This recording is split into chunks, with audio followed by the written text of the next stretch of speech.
Hello, everyone, and welcome to Teach Me Teacher, a podcast for educators where we, the teachers, become students ourselves. Here, we learn through honest discussions with real world teachers and administrators in and around the classrooms they're experiencing today. I'm your host, Jacob Chastain.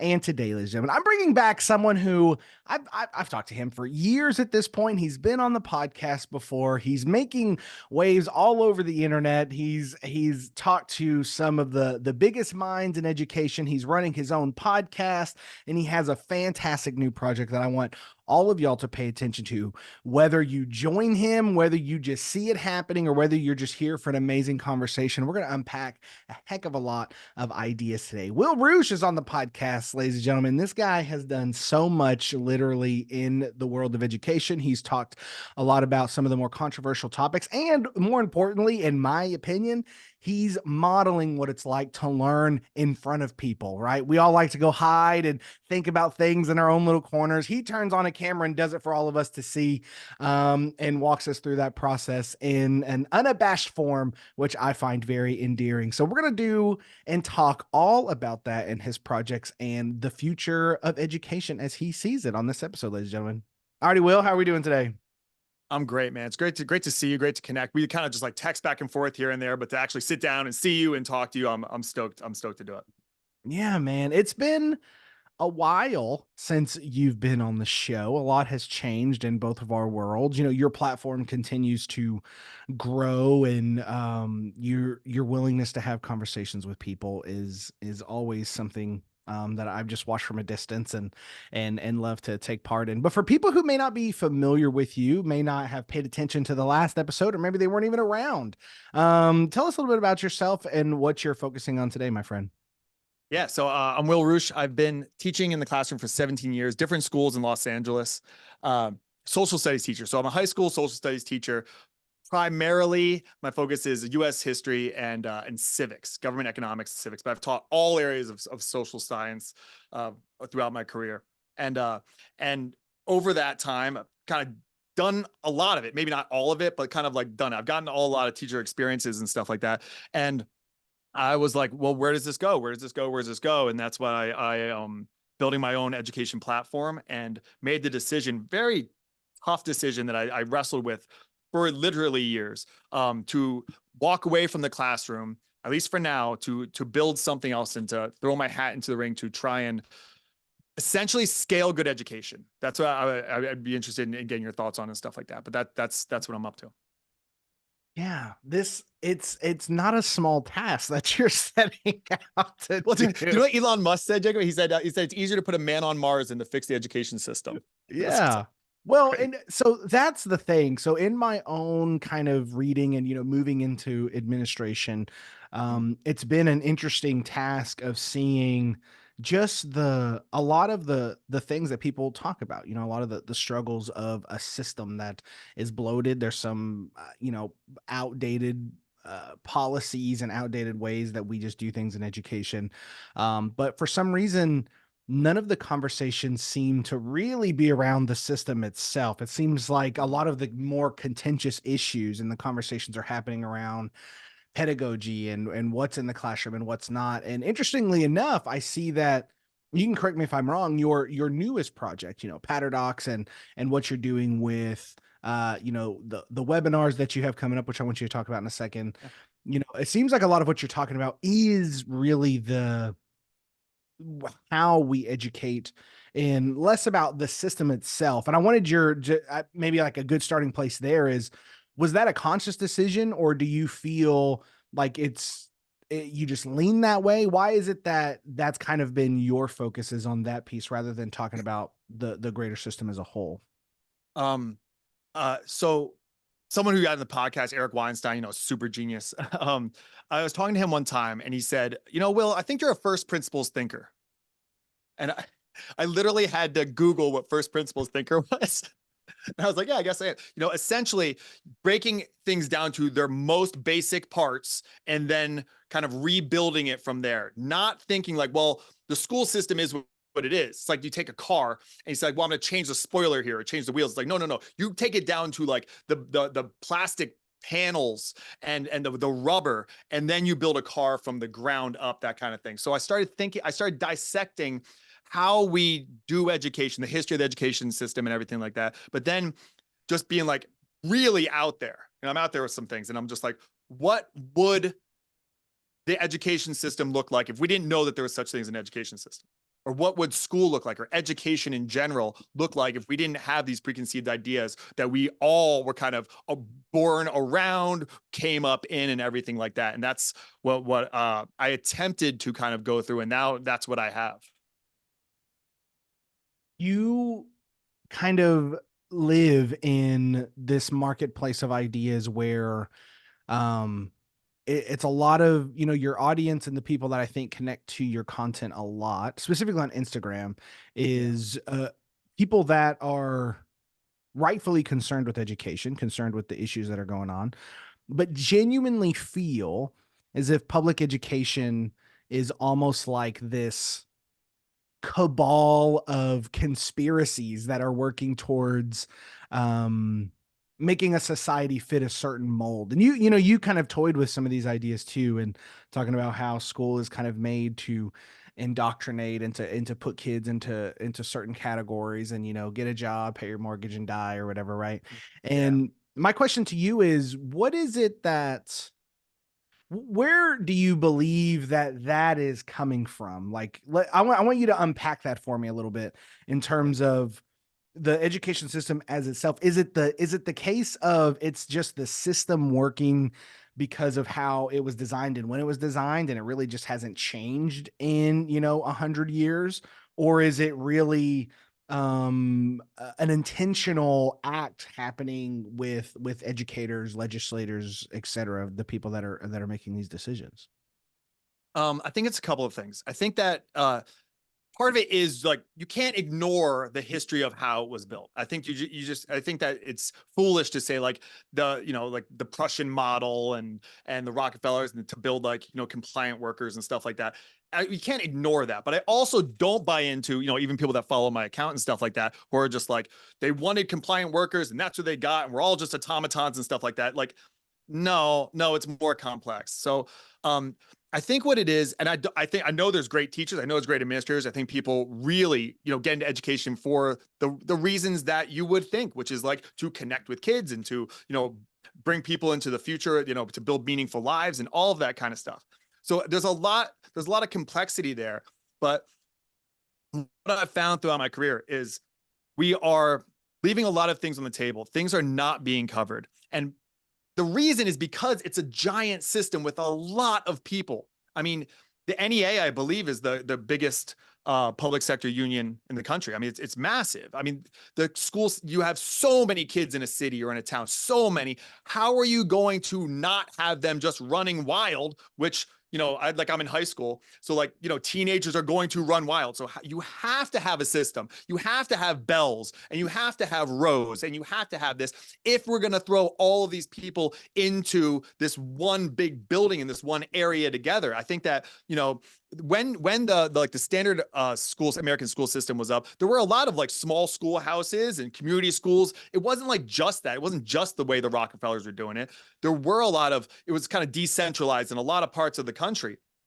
But that's and there are elements of it. There's charter schools, there's private schools, there's Montessori schools and all that kind of stuff. But most kids go to the big traditional public schools like the one I went to and stuff like that, where we have 400, 500 kids, maybe 1,000 kids per grade and stuff like that. So you have to have it systematized in order to keep that machine running, essentially. And when that happens, things get left out. I can't tell you how many students there's seniors, and I say like, oh, where are you you're going to college? Yeah. What are you going to major in? I don't know. Oh, well, what do you want to do? I don't know. What do you like? I don't know. You don't know what you like? What did you do last night? Watch Netflix. Oh, what did you watch? I don't know. Like, I think there's a lot missing from that. Kids don't know. They would know what a covalent bond is or what magma is or something like that, but they don't know how to change a fuse. If the water line breaks in their house, they don't know what a water main is. There's like a lot of practical stuff. You say like, well, that's up to the parents to do. The parents should be teaching that. Yeah, they should, but they're not. So it's this classic thing. I get into politics a lot, just like trying to bridge these gaps of like left and right all the time. And a lot of conservatives, I find, say things like, well, you should act this way. And if you don't, then you have to just deal with the repercussions. And then more of the left is like, when people don't do the thing that they're supposed to do, let's offer them grace. And sometimes the grace can get like a little bit too much. And I think that there's a tension there that we have to recognize of like, if we don't, if parents don't do their job, so to speak, of like teaching certain things and how to think and critical thinking and stuff like that, then we're going to have a society of people who can't think through complex issues. So the school has to step in some way and provide that for the kids, but you have to do it in a way that doesn't get back to what so many people are upset about, which is like they're trying to indoctrinate my kids. So it's a really complex, tricky problem to have. That makes sense. That's a lot. Yeah.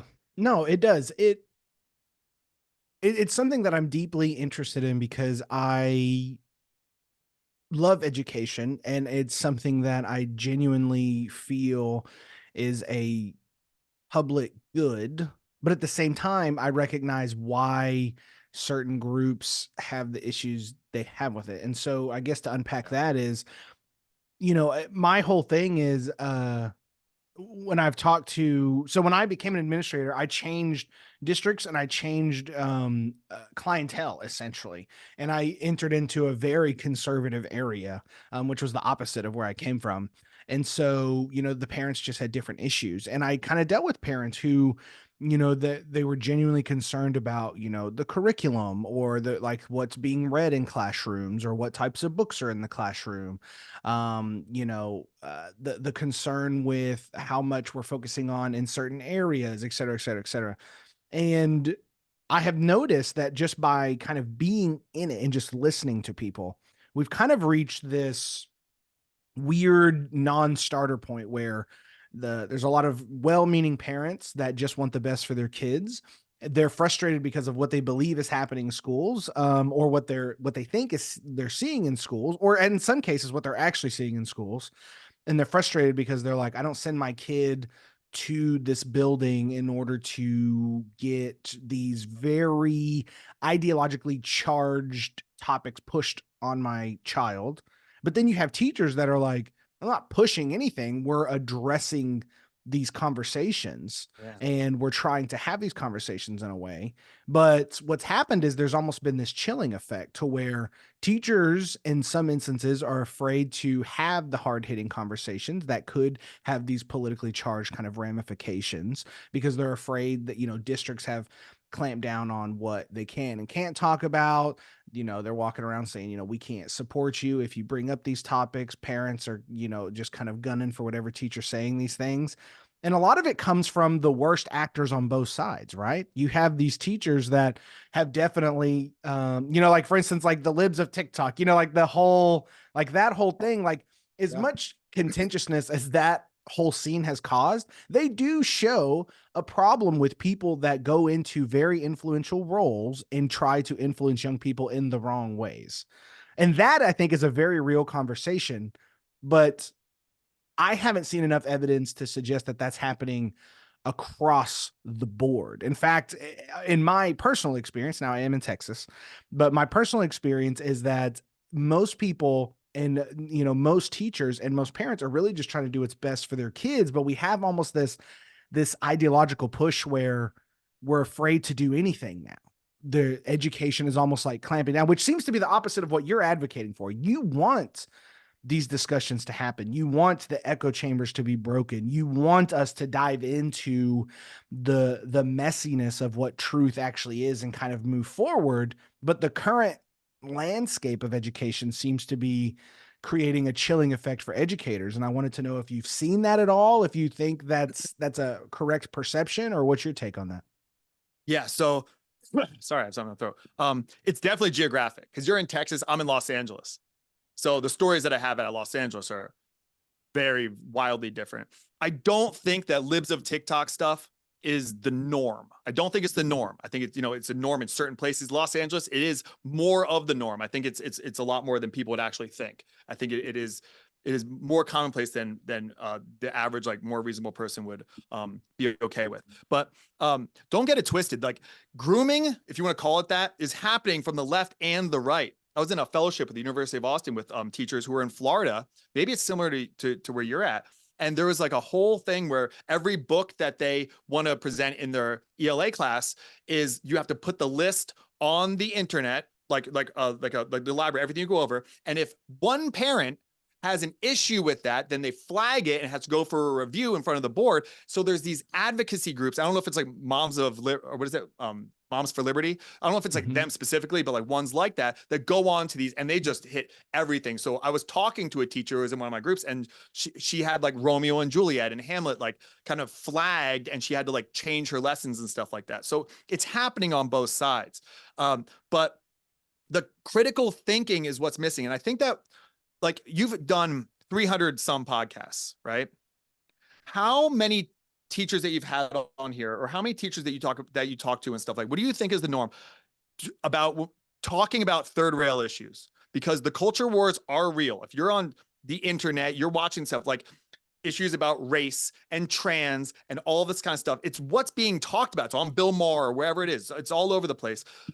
Teachers either address it from like a standpoint, from my experience, here's what I've seen. Teachers either address it from like what they believe, this is right or this is wrong, or they just avoid it altogether. The smart teachers tend to just avoid it altogether. Like, I'm not stepping on that third rail. No way, no how. I don't want the heat. No way.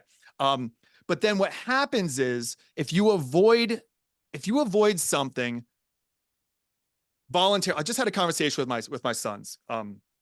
I said, we take on voluntary hardship because someday it's going to be involuntary. You're going to be presented with a really hard problem or a hard situation, and you're going to be ill-equipped to deal with it. So you take on voluntary hardship. So when it gets presented to you, you can go, I've been here before. I can handle this. And I think that the danger of avoiding those topics is they don't know how to address it when it does get brought up, because it will get brought up, because kids, they're going to ask these things. So they just, and so I have done what I've done with my platform on Instagram and stuff like that, is to have those conversations, and I screw it up. I've gotten letters sent to my school. I've gotten a lot of people, I still do all the time, really mad at me, calling me, a Trumper, and I've never voted for Trump, or, an alt-right person or a Nazi or whatever, crazy stuff, or like a racist, oh, you're a libtard from teacher from Los Angeles. I get it from both sides, but I'm a John Haidt guy. I'm a viewpoint diversity guy. That was my podcast that's my podcast is about viewpoint diversity. So I wrestle with these topics all the time. I don't have a dog in the fight. I'm politically homeless, but therefore I can understand both sides. And that's my expertise, I would say, is being able to acknowledge the legitimacy of both sides and try and find shared values and try and find common ground. And I do think that's missing from the education kind of structure of America. Well, and it's interesting because I've long wanted, some of these interest groups that are really good at getting their people onto school boards, onto the podcast, just to talk, because Yeah. it's an interesting thing, right? It's a part of democracy, is to, you advocate for your group and you get your people kind of in the right spots in hopes that change happens. And it's a really fascinating topic, but it's like you said, and this is why I think I respect you so much, is you don't just kind of sit on one side. If anything, I think you get criticized a lot for kind of being in the middle. Like you're like, Yeah. um, Take a like, stance. yeah.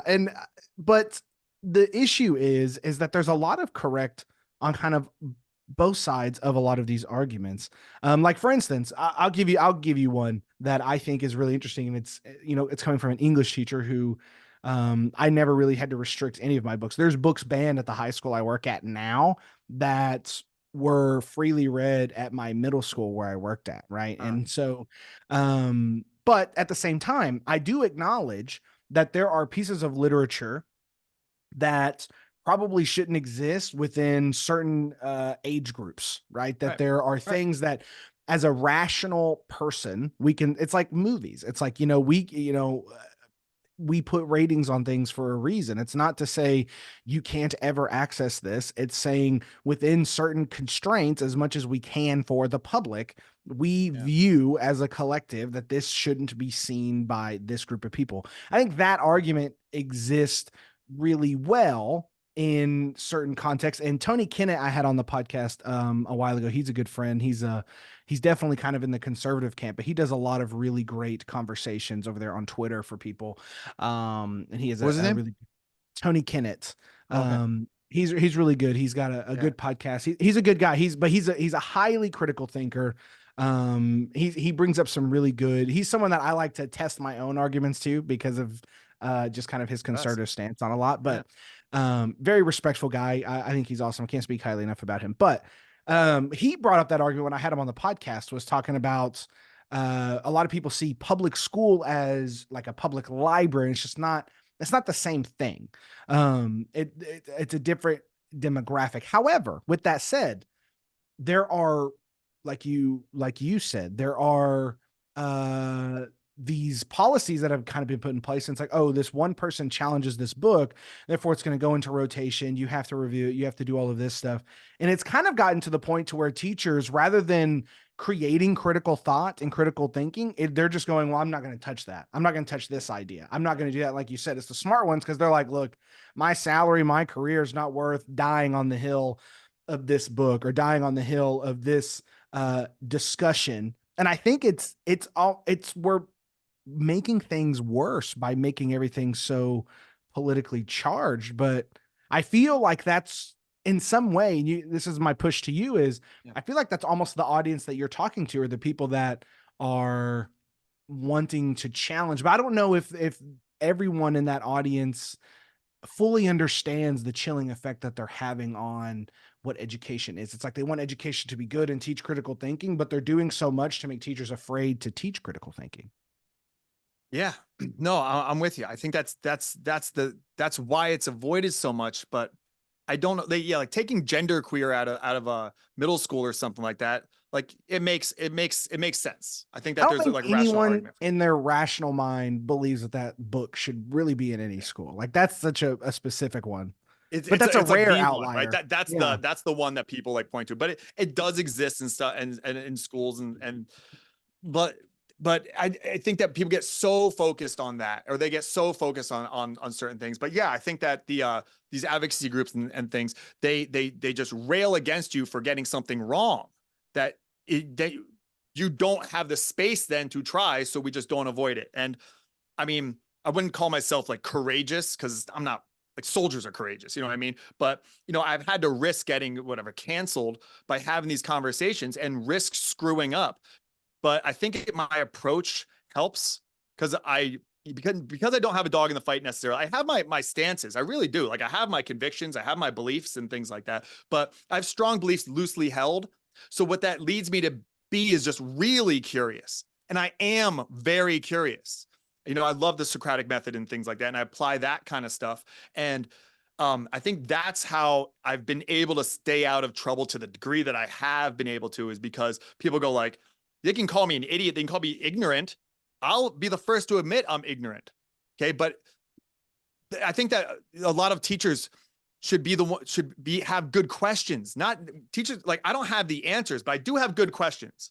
And my questions will lead me to a better understanding. And then if my class is along for that ride, it's really fun to have a class challenge me. And I'm like, I don't know, but what do you think about this? What do you think about this? Let's do this. And it's like, it's not like sage on the stage. It's like, we're all in this together. I haven't got the world figured out. Like, that's ridiculous. But I know a little bit more than you probably, at least in this area specifically. So I can ask really good questions of you and kind of guide you where to go. But I think that we have to be able to be willing to ask those questions. But I think that's how I avoid it. Though even those, would those people come on, would like Moms for Liberty, those advocacy groups, would they come on your show if you invited them? I don't know. It's possible. I know. So Tony Kennett, who I talked about, I know he Yeah. has a connection to them. I think he spoke at one of their Okay. events maybe a few years ago or so. I might be a little out of date on that one, but I don't know. Yeah. It'd be interesting. If they're listening, hit me up. Yeah. But like, so I have that demographic that follows my stuff and likes what I'm doing because an enemy of my enemy is my friend type of thing. So I get Yeah. categorized in it like anti-woke space. You know about, like, a couple of years ago, I did a Instagram live with 3 critical race theory educators that kind of went viral. And so I got like lumped in and with, like, I did talks with James Lindsay and people like that about it, and it got picked up by like some conservative outlets and things like that. So I get lumped into like the anti-woke category, but I'm not. Like I got when all that critical race theory stuff was, 2021 or whatever was all over in the news. I was speaking out against critical race theory. So I went on, Glenn Beck and Fox News and stuff like that. And then when I was on there, Fox News didn't ask me back because Fox News, it's so strange, man. Like what happens is that a van pulled up to my house, right? And then I just go out into the van and then I sit in the back. There's like some like 20-year-old intern back there, and there's a camera and a big light, no monitors or anything. Just give you a little earphone.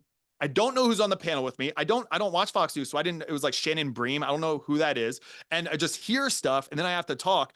But what they wanted me to say is, and what another guy on the panel was like, this is complete nonsense. This is all terrible. And I was like, it's not complete nonsense. There's legitimacy to this when Derek Bell created it at Harvard about finding like surreptitious racism when it's not overt, it's not on its cover, like the war on drugs. If you look at the history of the war on drugs, there are racist elements to the war on drugs. And then you look at from the way it was planned, from like John Ehrlichman under Nixon and stuff, all the way up to what it looks like with like the military and the mass incarceration stuff is like, that seems like there's racism embedded here, and critical race theory helps you do that. It's a lens to say, where is the racism? Where is the racism? Where is the racism?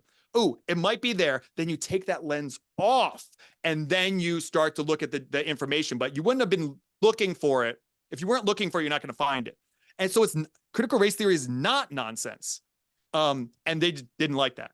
Like, no, you're supposed to say it's all nonsense, but it's not. It's complex. These issues are complex. If we're split down the middle as a nation, 50-50, Trump, Biden, whatever it is, left, right, pro-life, pro-choice, whatever it is, doesn't matter. Pro-gun, anti-gun. If we're split somewhat down the middle, there's legitimate reasons why. It can't be that the other side is just full of idiots. So I get really curious to go, I don't see how this is possibly the case. People just do this like rhetorical thing, Jacob. They go, how could you vote for that person? He's senile or he's crazy. That's a rhetorical question. I actually am curious, like, how could you vote for him? I see it this way, but what am I missing? I must be missing something. So please help me understand. And that approach, I think, is the better approach. That's the approach that I take in my classroom, and that's the approach that I promote. Well, and to your point about the kind of oversimplification of a lot of these issues just in general, I find that with, James Lindsay and honestly, a lot of the people that Rogan has had on his podcast. That's one of the reasons I want to talk to Eric Weinstein, is because of all the things that he's kind of said about education, his willingness to just kind of talk to stuff. Lex Friedman has had people on his podcast address this. Like Neil deGrasse Tyson himself has talked about kind of like how the education system is so poorly done and does not serve people and doesn't really raise educated kids. And my whole thing is, I don't think a lot of these people realize what schools are, and and it's really difficult to articulate because I work at a 6A high school. We have 2,500 kids. And when the world out there's tons of people who think that, kids are just going to class and, learning or being told to be trans or gay or whatever, or to suspect racism in every single piece of literature or article that's coming out. And I'm over here just trying to get kids to class in the hallway and make sure they're using their bathroom passes. Yeah. You know what I mean? Like it sounds such like a small thing, but schools are very complex, especially really big high schools. It's like a little city, there's all kinds of communities going on. There's all kinds of little groups, there's clubs, there's programs along with academics and GPAs and tests and assessments and state assessments. And all caught in the middle are these educators who genuinely 99.9% of them are showing up because they genuinely care about helping the next group of young people.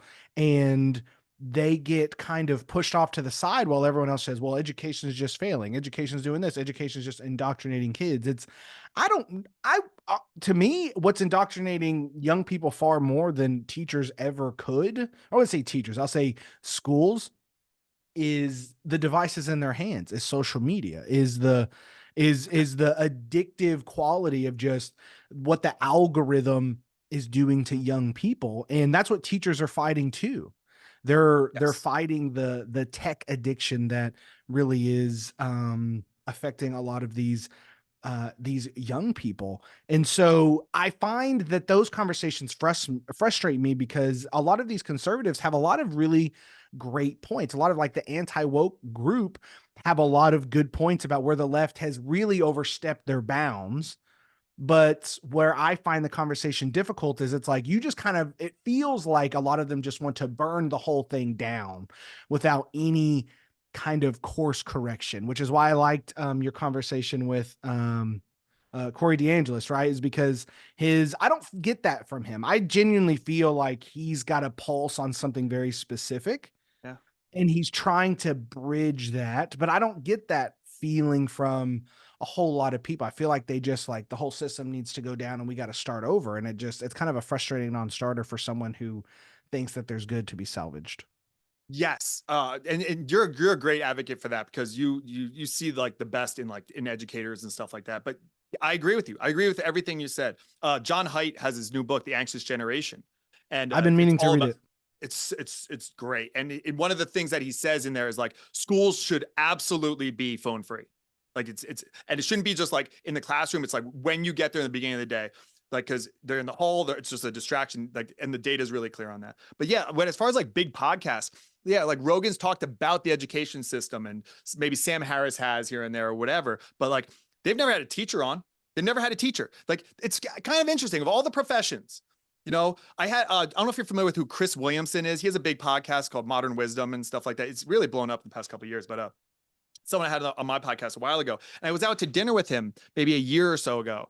And I was like, Chris, I got to ask you, you have all these like big people around. Why you're like one of the bigger podcasts on the planet now? And I was like, why don't you talk about the education system? Like, why? And he's like, he just looked at me like, why would I talk about education? Like, why? Like, if you don't have I was like, you're in education, dog. Like you're doing education, but just for adults. You know, that's what Andrew Huberman is doing. He's an educator. Clearly, it's just for adults. So why don't we address like how that's being done? Why don't kids have whatever their version of an Andrew Huberman is and things like that? Now he did address it finally when Tim Kennedy was on because he runs these Apogee schools that are kind of cool. So he did eventually talk about it on that, which I was really glad about. But like schools do a lot well. That's why when I was like, what am I going to do with my life's work and my career? And I created Patterdox. The reason why I created Patterdox as a supplemental thing is I didn't want to do all the other stuff. I do one thing really well. And that thing I just want to do for the masses. Like I'm not great at like doing like lunch duty and stuff like that sometimes. Or, you know, I didn't want to get into administration. I know what I'm good at. I know what I'm bad at. And even within social science, I'm not necessarily like a great like history teacher. Like I don't know the details of who flanked who in the War of 1812. Like I don't know. Okay, what I do really well is meta patterns. It's critical thinking. It's the big picture. It's application of a history topic, not the details of it, the application to their life right now and in 10 and 15 years. And I said, how can I just do my thing that I do really well? And how can I do that for everyone?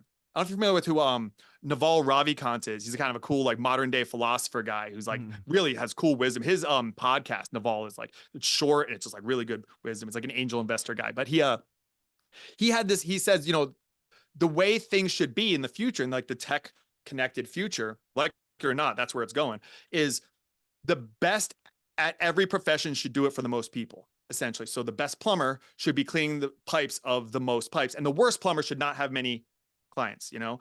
And that's not the way education works, because you're right. There are absolutely many, many incredible teachers out there. Many. Like I'm just inspired by so many. By the way, you're one of them. You inspire me every time I connect with you and I see what you're doing, man. I'm not just blowing smoke because I'm on your show. Like you inspire me. You remember, you help me remember. You know, you're almost like delusional. You're almost like insane. I love it. But there's also bad ones. And the Yeah. problem is, this is something like, I'm gonna get your thoughts on this. Like the way the system is structured is if I go to your school and I just ask the kids, who's the best teacher at this school? And they say, you know, Mr. Johnson, he's the best. It's like, oh, wow. And it's just like unanimous. So like, oh, clearly it's Mr. Johnson. And I say like, who's the worst? And everyone's like, clearly it's like Miss Smith. Miss Smith is just terrible. They get paid the same. They get the same benefits. And I don't know if money is the best way to categorize good teaching. I think it's very hard to even measure good teaching. How do you measure good teaching? I taught at a Bill and Melinda Gates charter school one time, and I went there after like 5 years of my career because I was like getting good at my job, and I was like, I'm good. This kind of how do I want to make more money? I was like getting married and stuff like that. So they said like there are monetary bonuses for the best teachers. So I went there. How do you think they gave the bonuses? Scores. Yeah, of course, right? So all the teachers did was clamor for that bonus, and they just did practice test after practice test after practice test after practice test, and that's not what good teaching is. I'm also not in this thing of like standardized tests aren't good. Like this is why I'm just like all this nuance, but that's not how you measure good teaching. I ran into a student who graduated in my second year teaching 2008, like a month or so ago, and he came up. He was with his kids. He's like 35 now. Gave me a big hug, and he's just like, "You had a massive impact on my life. You helped me get here." I get emails from students graduated in 2018, 2011, telling me about this like way that I helped shape their life. That's how you judge a good teacher. That's why we're in this job, really. And that's very hard to measure. It's not weights and measures. It's like the Einstein quote, not everything that counts can be counted. So there's a lot of problems with that. But I think that when you have a system where you don't get a measurable benefit for being excellent, I do think there's an element of this like free market idea within that. This stuff. Oh, by the way, this is the book. I don't know why I'm advertising his book, but it was just on my desk. The Anxious Generation. It's pretty good. Yeah. It's on my to read list. So a couple things you said there that I think are really fascinating. So standardized testing is one, right? When you're talking about what is a good teacher, what makes good teaching. Yeah. This is a question that I'm obsessed with because it's one of those things to where, one thing I've learned, whether I was a literacy coach or a department chair or an administrator, is within 10 minutes of being in a classroom, if there's high quality teaching happening in that space. It takes 10 minutes, maybe less. You can walk in and we've always like, I don't know if this is the same thing in California, but I used to make fun of administrators that walk in my space and I'd look at my walls like, oh, he has the standard up. Oh, he has this up. He has this up. And I'm like, none of that is important. What's the kids are the most important. So what I did, and this is a true story. I used to get so frustrated by that is I used to print the things that they wanted to see like abnormally small. But what would happen is I would train my students in kind of like there were Kagan structures. I don't know if you ever heard of Kagan, but basically cooperative learning structures, a lot of movement, a lot of talking, a lot of dialogue. And we got so good at them, but I trained them to where if there's adults in the space, you're going to bring them into this if we're doing a structure. So all of these people would walk into my room and be like, all right, class, right. And they're with me. And I'm like, look around, you're going to grab someone that's standing at the corner and you're going to bring them in and we're going to have a discussion. And so everyone that walked into my space was instantly taken in. And the reason I did that is because I didn't always follow the curriculum per the curriculum guidelines. I wasn't like going off the beaten path and doing whatever I wanted, but I was reading books and I was experimenting and I was challenging myself as an educator. And I didn't want them caught up in, oh, he's not exactly with the scope and sequence. I'm like, listen to my kids talk and listen to what they're reflecting on and how they're doing this. Stop looking at my freaking walls and pay attention to what's happening with the kids in my space. And so as an administrator, I'm walking in, I always do that. I tell teachers, now that I'm an appraiser, I was like, I'm walking in and I'm talking to your kids. I was like, I can know what's happening. Even if there's nothing happening in your class at that exact second, I can tell the level of teaching and engagement you have by just listening to the conversations, by listening to the types of questions being asked, and listen to the dialogue that's happening between your students. But you can't quantify that always. It is not always something that translates to a standardized test. And this is where, again, I get my frustration with a lot of the people that I think are thought leaders in the intellectual world, Jordan Peterson being one of them. He talks about standardized tests a lot. One of my frustrations with that is because they've talked about kind of like I guess the watering down of like the standards that get into like really prestigious schools, or like kind of like the academia has kind of fallen from grace, so to speak. And some of that I feel like has been pushed to the lowering of the standards of these tests, but I don't know. I guess to add to that for more clarity before I go to my final point is, Corey DeAngelis, one of the things he talks about is the arguments he makes is these people want your kids hostage. 35% of this school is scoring proficient in math. And my question is, have we looked at the test? Have we looked at what the correlation is between their curriculum and the test? In my district that I worked at previously, all the standards changed for teachers, but the test didn't change for the next 2 years. And so we were teaching new standards when the test that was judging our viability as educators and as a school didn't alter for another 2 years because the state took that long to alter something.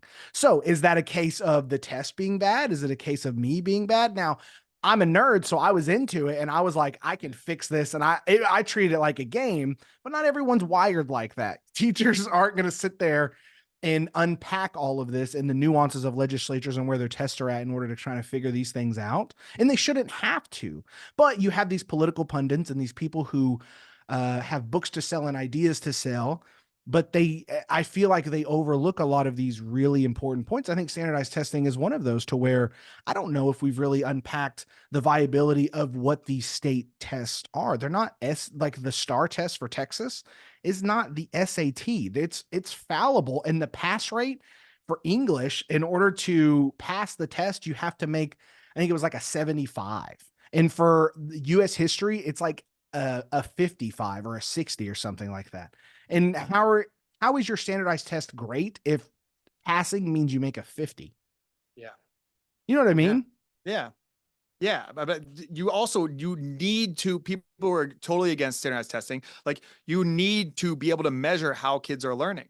Like that Correct. has to be measurable. So like these are all these problems, and I think that's again why I niche down to like my specific area, because it's like I don't even know where to begin with that stuff. Like that's so out of my element. Like I don't even know how to solve that problem.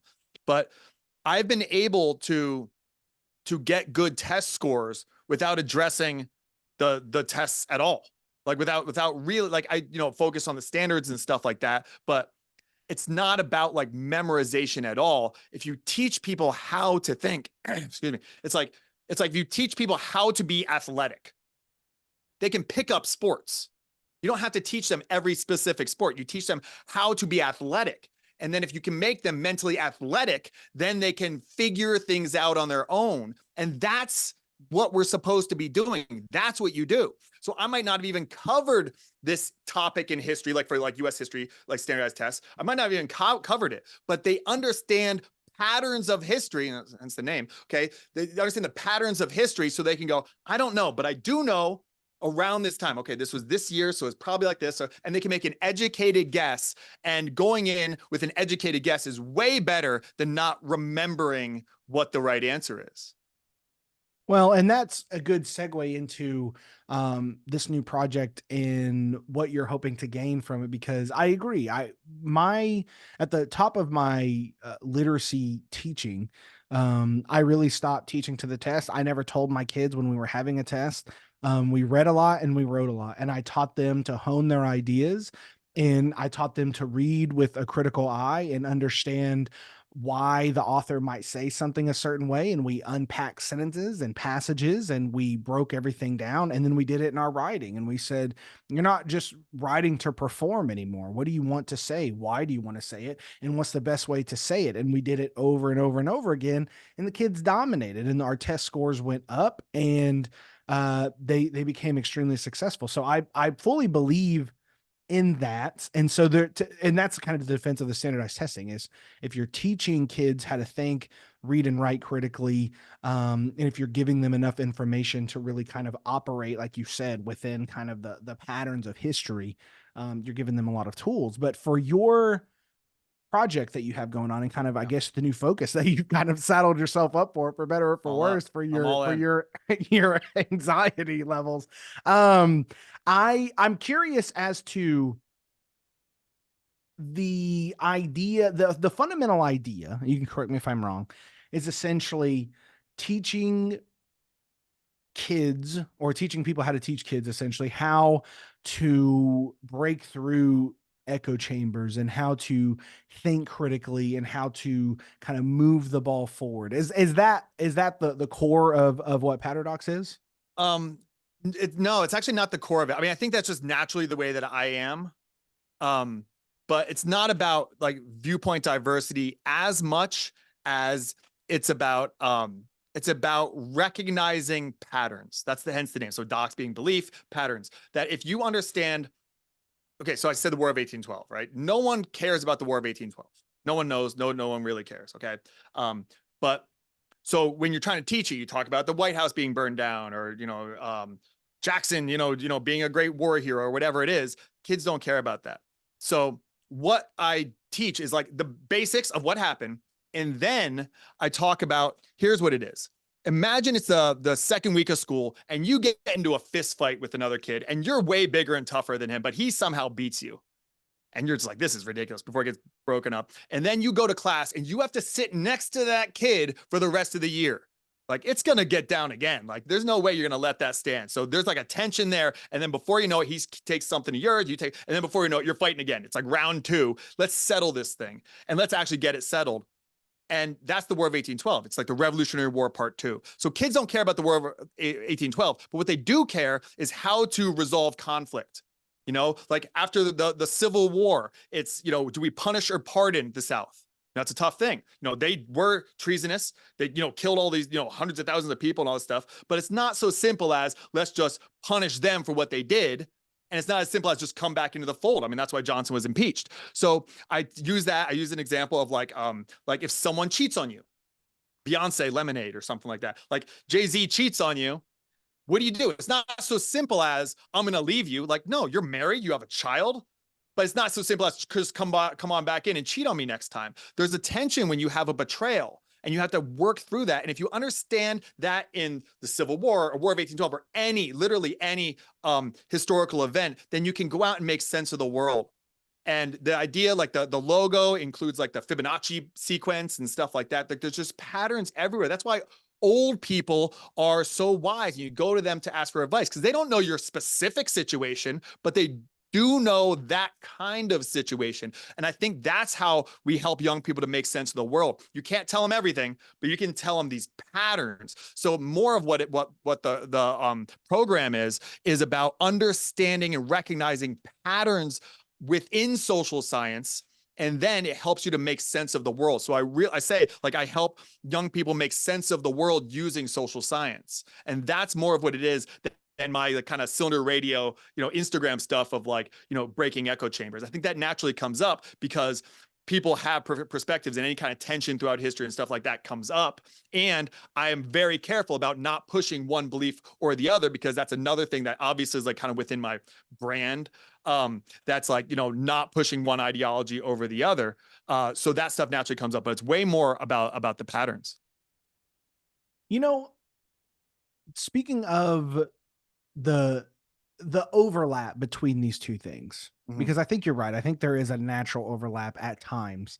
But one of the things I think, and it's something that you have come face to face, especially with your conversations around critical race theory and whatnot, is when people, let's say you're breaking down, I don't know, we could do the civil rights movement, for instance, and you're kind of trying to articulate this in a certain way.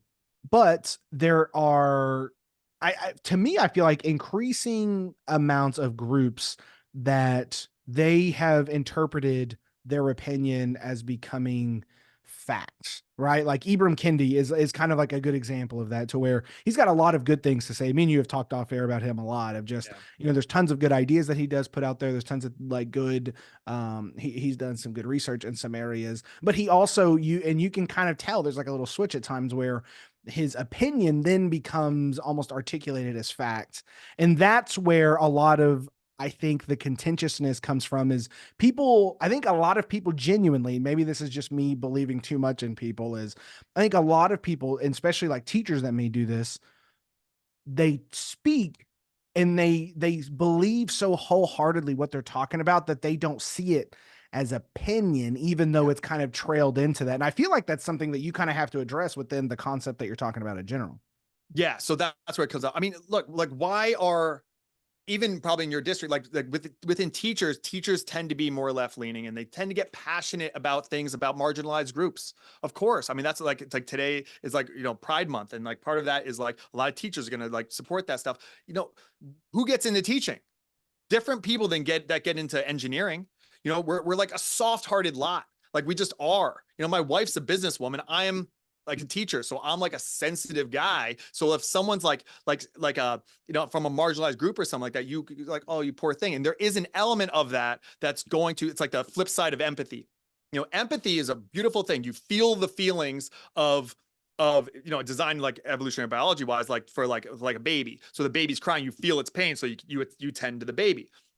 But the most dangerous animal in the forest is a mother bear, and if you threaten that cub, you get vicious. Which is why people of the left who just talk about care and loving and stuff like that can be so vicious. It comes from that point of like, I need to protect this baby and things like that, and that's like the stuff that people need to recognize about teachers when they do this stuff is it comes from a good place, but they can, just like you said, they can lose track of what's actually going on because they do get caught up in emotions that are involved with those kinds of things. Yeah. Well, and I think there's a good point to be made too, just as an aside that, um, the the conversation of like, there's people that have been quoted out there talking about, like these are our kids and whatnot. And when teachers say that, they generally, I think they mean it because it's, when you're talking about your classroom, it's like my kids, Of right? Like course. it's just, and so Yeah. it comes out in the public eye and it's kind of been twisted in certain instances. But I think that like even on the other side, right, is I understand why parents have kind of, parents and communities and political groups, why this has become such a hot button issue because people, I think at the base level, we know this is important. We know it's important to raise thinking individuals. And I think that anyone involved in thinking of this stuff understands that America is not doing too great. Like our political discourse is atrocious. I mean, I feel like we're in a political vacuum where it's just kind of going in circles and all the like people that are paying attention is like what's happening, but nothing's changing. And I think a lot of us intuitively know that we have to fix fundamental things, and education seems to be one of those. But here's my question, and it Yeah. comes from a positive place. But for things like Yeah. Patterdox, or for Yeah. things like homeschooling, or Mhm. things that are kind of breaking away from the more traditional system, I see nothing wrong with it. I think it's good. I think competition's positive. I don't even think, I think some of the things that we associate public school with, I think we can start altering some of those. But my biggest worry is if everything kind of breaks off, do we lose uh, a collective goodwill towards something? In other words, what's stopping anyone from just changing history like as much as they want to, right? Mhm. And if you could extrapolate this big fear is, what's happening if everyone just decides to pull out of this and we all teach everything differently? It's how do we, is it, I guess a better question is not Yeah. how do we control it, but is it important to control a common narrative of this is American history? That's Is a there a great common point. Yeah. narrative? Go ahead. No, that's a great point. It's happening. It's happening. My scroll is different than your scroll. We have different news. Like Trump was just like convicted, Yeah. found guilty or whatever. Like we have different news. We already have that, and we're in our echo chambers. So just because the school system might push like one, like I think that we already have it. So what we have to do is instead be willing to branch across and have conversations and be equipped to be able to have conversations. Because yeah, it's a problem if we have completely different news. I agree, and we do. And the civil discourse is non-existent in the political realm, especially, which is my area. I'm social science, and like I'm a civics teacher. Is like my favorite area to teach. The rights and responsibilities of being an American citizen. And you look at American history, like Jefferson and Hamilton despised each other, but they talked and they argued about topics that mattered. So yeah, I think it's a real problem if everyone splinters off and has their own thing. But if everyone splinters off and has their own thing, then there isn't a Goliath in the room, though. I'm not against taking, I'm not trying to take down public schools, but Sure. when there is a Goliath and there's all these little sprinklers, it's like, oh, well, that's not a valid point because they're so small. No, that's not the way that truth works.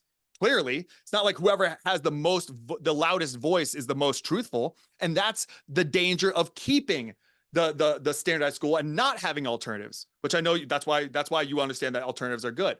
So again, that's why I built something that's not to take away from the public schools at all. I mean, there's an element of scaling good education. That was my big like splinter in my mind, is like I said about what Naval Ravikant said. Like I know I'm good at my job. I know it. I have so much evidence to show that I'm very good at what I do. My one little area. I'm bad at most things in life, but I'm really good at this.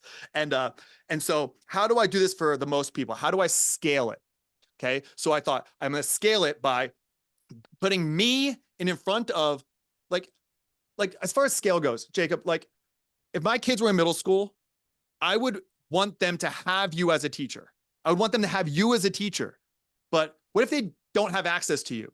I want them to have access to you. And there's problems with doing it across the screen. I love in person, but if I go in person, and sorry if this sounds egotistical, but I'm great at my job and I get 75 or 80 kids a year. It's 75 or 80 kids. They get access to me. They get the education that I can provide for them that I have so much proof has impacted my students' lives in a real way. Then why can't I do that for more? And how do I do it for more? So that's why I did an Instagram to show proof of concept, how I can teach across the screen. We know that during COVID, even though there were a lot of problems with it, it wasn't designed to be online. Patterdox is designed from the jump to be online. It's not supposed to cover everything. It's just supposed to cover one kind of specific area. But that's one way to scale good education is to put the best teacher in front of a lot of kids and then hope for that ripple effect like we have on a kid who ends up being very successful, and then they can go out and do all kinds of stuff to help the education system or help the world or things like that. The second way to help scale good education is to get to teachers. And that's why within Patterdox, there's a teacher mentorship program where I help teachers to be able to wrestle with these third rail topics so that they don't feel like they have to shy away from things. And then also just anything that comes up, because I've been teaching for 17 years. So, I'm dealing with a kid who has, a certain learning disorder. What do you do for this? For auditory processing kids? Or what do you do for this parent is being really crazy, they're breathing down my neck about the curriculum or something like that. What do I do? And I can walk them through how to do that, because that's another way to scale good education, is to help teachers to become better.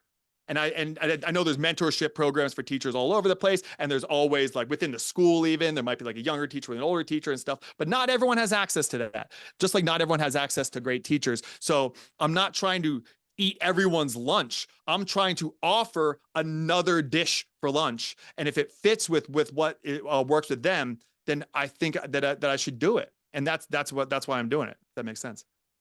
Have you read Teacher Wars by Diana Goldstein? No. You, Right.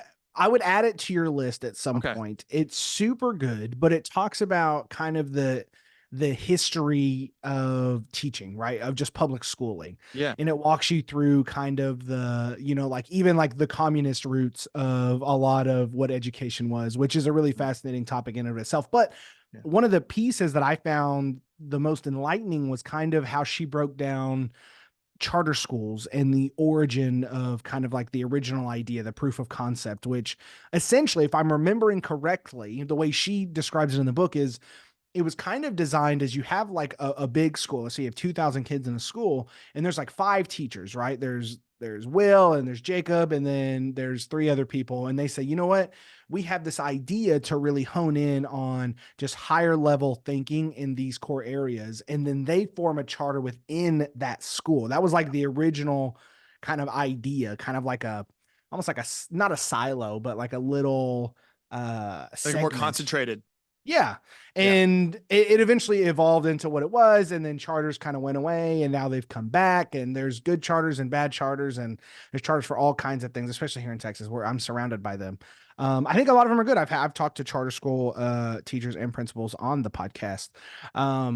But it's the fascinating piece to me is I think there is a solution here somewhere. It's so big, it's kind of hard to articulate on a podcast, but I think what you're doing is a part of at least the beginning of the solution to where we have choices and there are ways to become educated. Jordan Peterson talks about it all the time, right? He essentially created, he lost his, what he was doing on campus and gained the world of an audience, and he's made tons of impact, both in what he talks about, kind of with the self-help stuff, but also his religious talks and the psychology on those things. And I think that people that really do care about education, I think we're going to figure out a way to do that in a way that honors some of these institutions, because I think it's what I don't want to see happen is a degradation of the whole institution of itself. And then we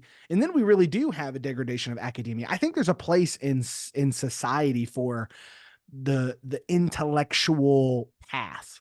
I don't think it all needs to be piecemeal. I don't think YouTube is as powerful as an amazing teacher in a classroom. Can it be at times? Sure. Can it be an amazing supplement? Sure. But if it was as easy as sitting kids on computers and they could learn, we wouldn't have had the massive decline that happened during COVID of everything, because kids, and I've seen it for first and foremost, we had kids on laptops and everyone's like, you have to go digital. And now every meeting I go to, everyone's saying, no, we got to figure out how to get them off of this technology. We got to get them to stop looking at screens so much. We got to do that. It's because it's hurting comprehension. It's hurting learning. And a lot of these programs that these school districts are buying suck. Like, that's just a part of it. 100%. Yeah. Like, when I was designing this, the past like 2 years, when I was designing it, I was like, so I'm just going to record a bunch of classes, put them out there, sit back, drink margaritas, collect the checks. Like, that never occurred to me. One, because I love teaching. So like, it's okay. I can record stuff. That's not, I like personal connection. I love it. The past 7 years, the first day of school, I pass around a big calendar and I have kids sign day, and I have the lunch meetings with Mr. Reusch, and I have a lunch meeting with a different student every day. So I haven't eaten in like the faculty lounge I can't even remember last time. Okay. So I have a lunch meeting with a different student every day because it's good for me. It's good for them. They see that I care. I actually do. So I can show them that, and I get better at teaching them. Personal relationships are so important for good teaching. They're so important. So when a student signs up, or his family signs up, or her family signs up for Patterdox, there's an onboarding call with the parents and with the student. And I get to know that student. So I know exactly who's in the program. And that's really important. And then when there's recorded classes, like I have a US history, like the whole trajectory of US history, it's like 32 recorded lessons with worksheets and activities and stuff like that. But then every week we connect as a group and I answer questions and see how people are doing and things like that. Like, that was absolutely mandatory. And it's missing from, I believe, all like homeschool, like online curriculums. So it's just kids just click, click, click, click, click. I had a bunch of students who were doing like a, digital, online school and stuff like that. They just ChatGPT out all the answers. Like, they're not learning. Okay. But if there has to be a personal connection to this. And like, Jacob, we never met, but I mean, I consider you a friend. There's so many people that I've met over the years that I've never actually met. So, and we're older. For young people, that's even more so. So the disconnect that is typically thought of as like, well, they're not someone that I really know, that's gone. For like Gen Z, that's gone. They feel more connected. They spend more time. I'm not saying this is good, but they spend more time on their phone than they do out in the real world in a lot of ways. So that's almost more real. So I was like, well, is this going to be the same connection? The answer is no, it's not. It might be, 70% of the kind of connection I could have with a kid if they're going through something. I can actually like look them in the eyes and like be there. But 70% is of what I do, I believe, is better than 100% of a lot of teachers out there. And not all. I'm not the best teacher at all, but I do think that you can get almost there. I think you can get almost there. And that's a benefit of why I went to a mandatory part of knowing the families, knowing the students, and then connecting with them regularly. And that's something that's, you know, there's a scalable issue to that, but it's easier to scale that than it is to scale in a building. And it's easier to get access to kids who are in Mississippi and Maine and Washington, where typically, like, my kids will never have you as a teacher, Jacob. We're in California, you're in Texas. It's impossible. But you know, the whole thing, like Jordan Peterson, you said, like, would you like to learn psychology from Jordan Peterson? It's like, of course. Oh my gosh, it'd be amazing. All right, well, like, can't we do that for teachers? And it's not about me, man. Like, it's not. It's about if this model grows and is successful, then what that opens up for other teachers.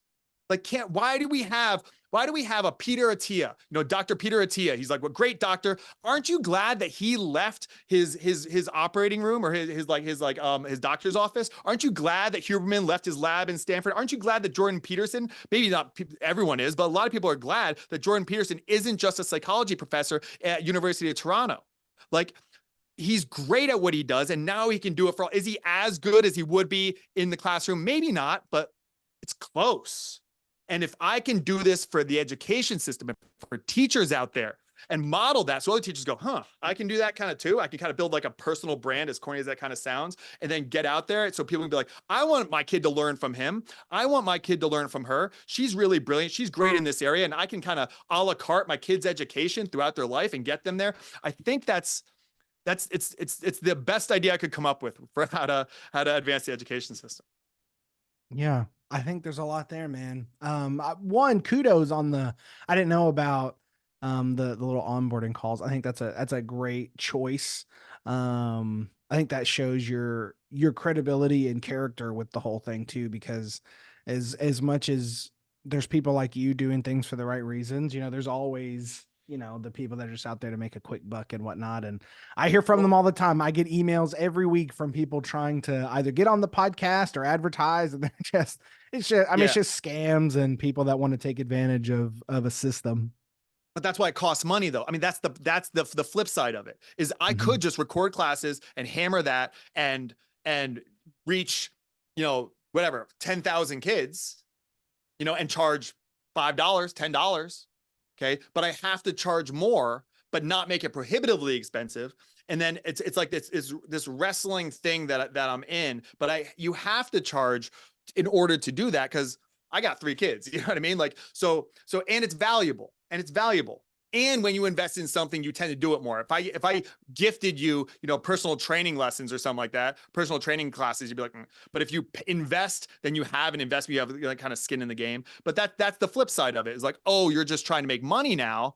And we said before we were recording, Jacob, is like, I'm not used to that. I'm not used to like charging people.